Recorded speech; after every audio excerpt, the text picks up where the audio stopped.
বন্ধু বান্ধৱীসকল কি খবৰ আপোনালোকৰ মোৰ খবৰ ভাল আশা কৰোঁ আপোনালোকৰো ভাল আজি মই দেখুৱাও এটা সিম্পল ৰেচিপি মাছৰ মধুলং টেঙাৰ লগত এতিয়া মই মধুলং টেঙা আনিবলৈ যাওঁ আপোনালোককো দেখুৱাম চাই থাকিব চাওকচোন কোমৰা লাগি আছে দেখিছেনে এইয়া কোমৰা জালিয়া চূণ ছিটিয়াই দিছে মানুহৰ নজৰ নালাগিবলৈ ধেৰ ফুলিছে এয়া দেখুৱাইছোঁ আপোনালোকক এয়া চাওক এইটো কলি আমাৰ ঘৰ নহয় এয়া আমাৰ খুৰীহঁতৰ ঘৰৰ কোমৰা কলি মাৰিছে কিন্তু মানে ঢেৰ পোকে হেৰি কৰি দিয়ে যে বেয়া কৰি পেলাই এয়া চাওকচোন খালি নজৰ নালাগিবলৈ চূণ মানে ছিটিয়াই দিছে ৰ'ব এইজোপা ঊল কচু সেইয়াতে আছে মধুলং টেঙা মই এতিয়া ছিঙি লওঁ অলপ আপোনালোকে চাই থাকক মধুলং টেঙা মই অলপ ছিঙি লওঁ এয়া এনেকৈ ছিঙিছোঁ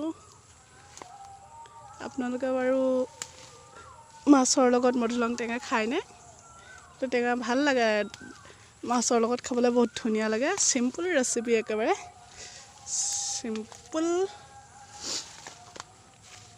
মই এনেকৈ ছিঙি লৈছোঁ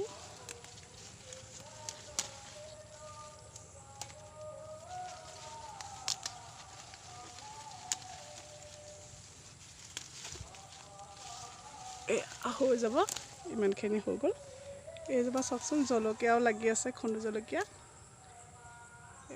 আমাৰ খুৰীহঁতৰ ঘৰ আমাৰ নহয় বাৰু এয়া চব লাগি আছে টেঙা ছিঙি আনিলোঁ এইখিনি চাওক এইখিনি মই এতিয়া এখিলা এখিলাকৈ বাচিম এখিলা এখিলা কিবা কিবি থাকিবও পাৰে পোক চোক সেইটো কাৰণে এখিলা এখিলাকৈ ধুনীয়াকৈ বাছি লৈ ধুই কৰি লওঁ আপোনালোকক দেখুৱাই আছোঁ মই মাছ ফ্ৰাই কৰি আছোঁ আপোনালোকক মাছৰ ৰেচিপি এটা দেখুৱাম একেবাৰে চিম্পল মাছৰ ৰেচিপি এইটো হেৰি টেঙা বুলি কয় মধুলং টেঙা বুলি কয় মধুলং টেঙাৰ লগত মাছৰ জোল খাম সেনেকৈ খাই ভাল লাগে আপোনালোকে খাই চাবচোন একেবাৰে চিম্পল আৰু অকল মধুলং টেঙা দি এনেকৈ বনাম আপোনালোকে চাই থাকিব মই মধুলং টেঙাখিনি ধুই কৰি ধুনীয়াকৈ কাটি কৰি ইয়াত নিমখ হালধি দি লৈছোঁ এয়া মাছখিনি ফ্ৰাই কৰি লোৱা মাছ আৰু এয়া আদা ৰচুন আৰু পিঁয়াজ এটা কাটি লৈছোঁ এয়া চব মই চব ৰেডি কৰি লৈছোঁ এতিয়া বনাওঁ আৰু পাতি দিলোঁ আৰু তেল অকণমান দি দিছোঁ বহুত বেছি তেল নিদিওঁ কম তেলতে বনাম টেঙাত বেছি তেল নিদিলেও হয় তেলখিনি এতিয়া গৰম হৈ লওক তেলখিনি গৰম হৈ গ'ল মই পিঁয়াজ দি দিছোঁ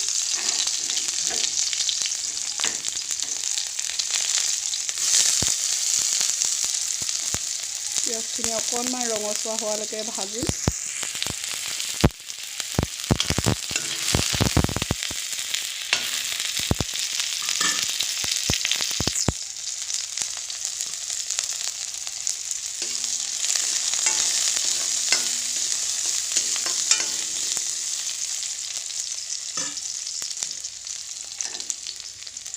লগতে আদা ৰচুনখিনি এড কৰি দিছোঁ ইয়াতে লগতে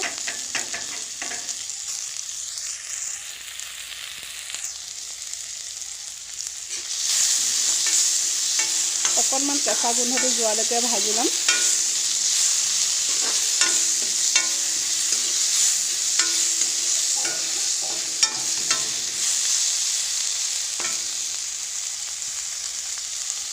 আৰু বেলেগ মছলা একো ব্যৱহাৰ নকৰোঁ অকল আদা ৰচুনে একেবাৰে চিম্পুলকৈ খাই ভাল লাগে গৰমো পৰিছে সেইটো কাৰণে অকণমান টেঙা বনাইছোঁ আৰু আপোনালোকেও কেতিয়াবা এনেকৈ খাই চাব বনাই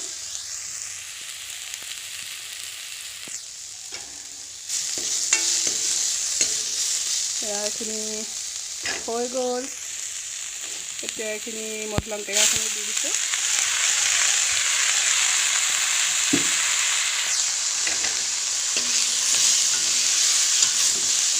ইয়াত গৰম পানী ব্যৱহাৰ কৰি গৰম পানী মই কৰি থৈ দিছোঁ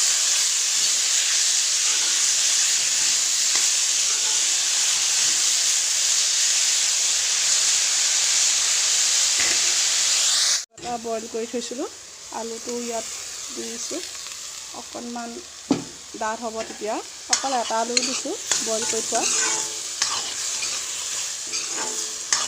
এইখিনি ধুনীয়াকৈ ভাজি লৈছোঁ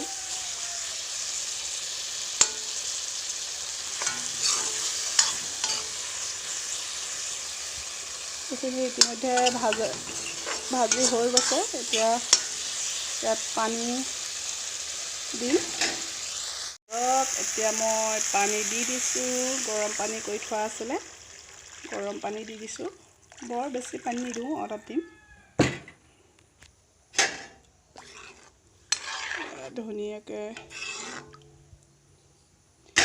এতিয়া ইয়াত মই গৰম পানী দি দিলোঁ।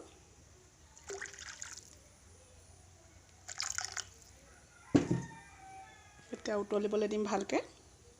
উতলিবলৈ আৰম্ভ কৰিছে। মই এতিয়া ফ্ৰাই কৰি থোৱা মাছ কিপিচ ইয়াত দি দিম।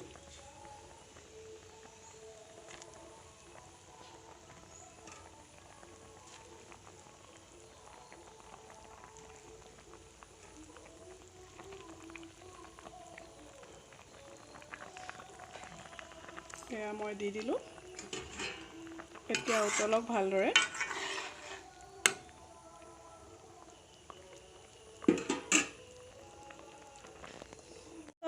টেঙা জোল ৰেডি। এয়া চাওক, ধুনীয়াকৈ হৈ গ'ল। আপোনালোকেও এনেকৈ বনাই খাবচোন। খুব কম সময়ৰ ভিতৰতে বনোৱা আপোনালোকক ৰেচিপি এটা দেখুৱালোঁ। বৰ কম সময়তে হৈ যায় আৰু চিম্পুল। আপোনালোকেও এনেকৈ বনাই খাবচোন আৰু কেনেকুৱা লাগে জনাব। মই কালি ৰাতি থাকি যোৱা ভাত আছিলে, পানী দি থৈ দিছিলোঁ। আৰু এতিয়া মই তাত দি লৈছোঁ মিঠাতেল অকণমান, কেঁচা মিঠাতেল, তাৰপৰা পিঁয়াজ অকণমান কাটি লৈছোঁ, তাৰপৰা আদা আৰু ৰচুন সৰু সৰুকৈ কাটি লৈছোঁ। আৰু এয়া লগত মাছ ফ্ৰাই আছে, তাৰপৰা বেঙেনা, আলু আৰু ঢেকীয়া ভাজিছিলোঁ। আৰু এয়া মই সৰু সৰুকৈ ভোট জলকীয়া কাটি লৈছোঁ, নিমখ অকণমান লৈ লৈছোঁ, আৰু এইডোখৰ টেঙা লৈ লৈছোঁ। আৰু মই এতিয়া ধুনীয়াকৈ খাম। পঁইতা ভাত খালে হেনো পেটটো চেঁচা হয় আৰু গেছৰ কাৰণেও ভাল বুলি কয়। পঁইতা ভাতৰো কিবা বহুত গুণ আছে। মই ইমান ভালদৰে নাজানো কি কি গুণ আছে, কিন্তু পেট ঠাণ্ডা হয় বুলি জানো। আৰু গৰমৰ দিনত পঁইতা ভাত খাবই লাগে, নহয় জানো? তাৰপৰা মই ইয়াত সেইটো কাৰণে ধুনীয়াকৈ পিঁয়াজ ৰচুন এনেকৈ দি লৈছোঁ। আৰু এতিয়া মই ধুনীয়াকৈ খাম। বাকীবোৰ সকলোৱে খালে, মায়ে খালে, তাৰপৰা মানুহজনো খাই বৈ ডিউটিলৈ গ'ল, আৰু ছোৱালীজনীও স্কুল গ'ল। এতিয়া মই অকলে অকলে বহি ধুনীয়াকৈ ভাতকেইটা খাই লওঁ। ভাত খাই লওঁ, পঁইতা ভাত লৈছোঁ আৰু ধুনীয়াকৈ খাই লওঁ। আপোনালোকক দেখুৱাই থাকিম, চাই থাকিব। মই পঁইতা ভাতখিনি খাই লওঁ। মাছৰ টেঙা জোল বনাইছিলোঁ যে, সেয়া দুপৰীয়াকৈ খাম। তাৰমানে ঠাণ্ডা ভাতবোৰ পেলাই দিবলৈও বেয়া লাগে, নষ্ট কৰিবলৈ। সেইটো কাৰণে আৰু মই ধুনীয়াকৈ এনেকৈ বনাই লৈছোঁ, যেতিয়া খাই লওঁ। মজা লাগিছে। আপোনালোকেও এনেকৈ খাবচোন, মজা লাগিছে খাই। ঢেকীয়া আলু,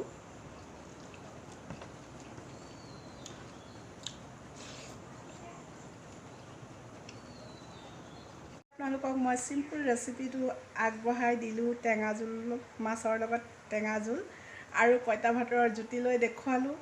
আপোনালোকৰ যদি ভাল লাগে মোৰ চেনেলটো লাইক, কমেণ্ট, শ্বেয়াৰ, ছাবস্ক্ৰাইব কৰি দিব। আৰু নতুনকৈ অহাসকলক সকলোৱে মোৰ চেনেলটো ছাবস্ক্ৰাইব কৰি দিব। আৰু বৰ্তমান মোৰ ছাবস্ক্ৰাইবাৰসকলক, যিসকলে মোক ছাবস্ক্ৰাইব কৰি দিলে, তেওঁলোকক মোৰ অশেষ ধন্যবাদ মোৰ ফালৰ পৰা।